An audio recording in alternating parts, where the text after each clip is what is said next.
Between 2005 and 2007, the Indian Navy and the Archaeological Survey of India launched a joint diving expedition off the coast of Gujarat. In the murky depths, they found something enormous.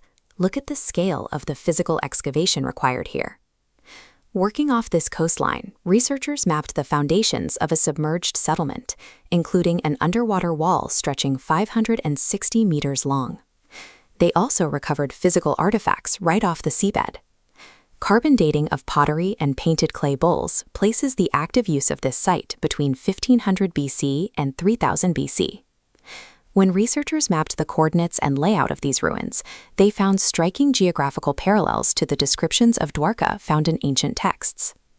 For centuries, the sinking of this city was largely categorized as mythology from the Mahabharata epic. Now, with physical stone and ancient clay resting on laboratory tables, we have to ask what real-world events those ancient texts were actually describing. This map shows the migration described in the texts. To protect his people, the Yadavas, from the land invasions of King Jarasandha, Krishna relocated his clan from Mathura. He established a fortified stronghold right on the western edge of the sea. But the texts describe the seeds of its destruction being sown through two prophetic curses. Following the Mahabharata war, Queen Gandhari held Krishna responsible for the death of her sons, condemning his lineage to destroy themselves from within. Years later, a second curse was triggered when Krishna's son, Samba, played a disrespectful prank on a group of visiting sages. In their anger, they cursed him to give birth to an iron mace that would annihilate his entire clan. Attempting to circumvent this fate, King Ugrasena ordered the cursed iron mace to be ground into a powder and cast out into the ocean. Krishna had built a fortress that no outside army could breach. According to the legend, however, the society began to fail because of internal strife and the arrogance of its own youth.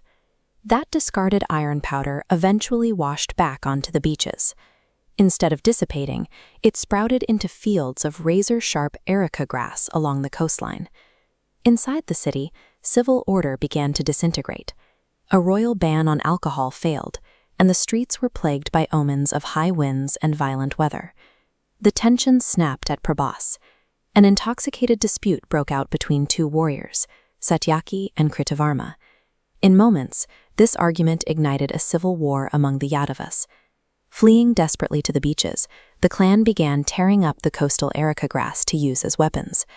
As they pulled the blades from the sand, the grass transformed back into iron maces, and the Yadavas were decimated by their own hands. With the clan destroyed, Krishna and his brother Balarama departed the mortal realm. The warrior Arjuna arrived shortly after to find a ruined society.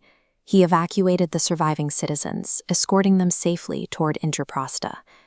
The texts note that as the last survivors stepped out of the city gates, a surge of the ocean swallowed Dwarka.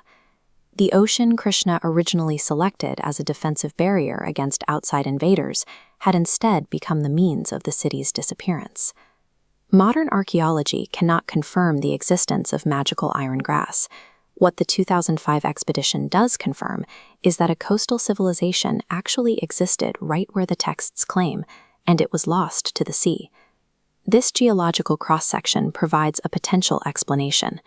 The ancient coastline sat directly above a tectonic fault line. A shift here caused the land to drop.